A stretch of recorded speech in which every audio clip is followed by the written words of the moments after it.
तो तुम इंस्पेक्टर के रवैये के बारे में कंप्लेन करना चाहते हो?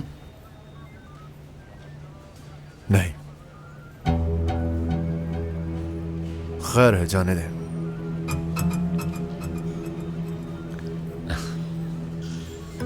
शक्ल से काफी ज़हीन लगते हो। उम्मीद है प्रोसिक्यूटर के सामने अपना बयान नहीं बदलोगे।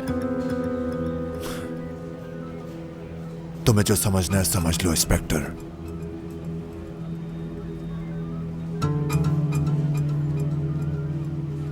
मैंने कभी किसी का सौदा नहीं किया।